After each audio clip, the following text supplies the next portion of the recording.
जर तुम्ही आमचं YouTube चॅनल सबस्क्राइब केलं नसेल तर कृपया सबस्क्राइब करा व ताज्या घडामोडी जाणून घेण्यासाठी बेल आयकॉनला क्लिक करा।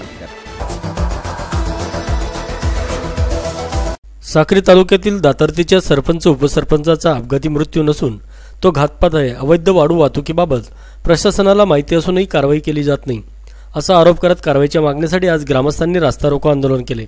दरम्यान संबंधितांविरुद्ध सदोष मनुष्यवधाचा गुन्हा दाखल करण्यात येईल असे लेखी आश्वासन तहसीलदारांनी दिल्यानंतर आंदोलन मागे घेण्यात आले। अवैध वाळू वाहतूक करणाऱ्यांचा उच्छाद वाढला आहे।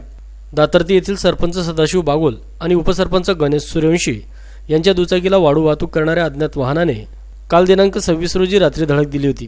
त्यात दोघे पदाधिकारी ठार झाले होते तर भास्कर बापू मानकर हे गंभीर जखमी झाले। गंगापूर येथील हळदीचा कार्यक्रम आटपून गावातील सांस्कृतिक कार्यक्रमासाठी परत येताना हा अपघात घडला होता।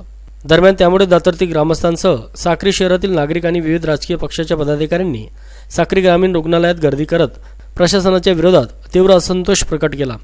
सोबतच चोरटी वाळू वाहतूक थांबावी यासाठी वेळोवेळी केलेल्या मागण्यांची आठवण पोलीस प्रशासनाला करून दिली।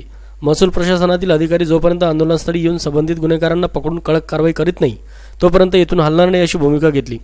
पदाधिकाऱ्यांसह ग्रामस्थांनी राष्ट्रीय महामार्गावर बसत रास्ता रोको आंदोलन करण्यास सुरुवात केली। सुमारे 3 तासापेक्षा अधिक काळ राष्ट्रीय महामार्गावरील वाहतूक ठप्प झाली होती। या आंदोलनात शिवसेना तालुका प्रमुख विशाल देसले, विधानसभा संघटक पंकज मराठे, काँग्रेसचे तालुकाध्यक्ष विलास बिरारीस, हर्षवर्धन दहिते, पंचायत समिती सदस्य उत्पल नांद्रे, मुन्ना देवरे, महेश अहिरराव, साक्रीचे उपनगराध्यक्ष राजेंद्र टाटिया, भाजप तालुकाध्यक्ष संजय अहिरराव, जिल्हा परिषद सदस्य विजय ठाकरे, नगरसेवक सुमित नागरे, युवराज मराठे, दमनाचे सरपंच दिनेश सोनवणे, भाजप शहराध्यक्ष महेंद्र देसले, शेवाडीचे दीपक साळुंके, जयेश सोनवणे, दिगंबर पवार, नितीन साळुंके आदी उपस्थित होते। मीडिया लाईव्हसाठी रफिक शेख, साक्री।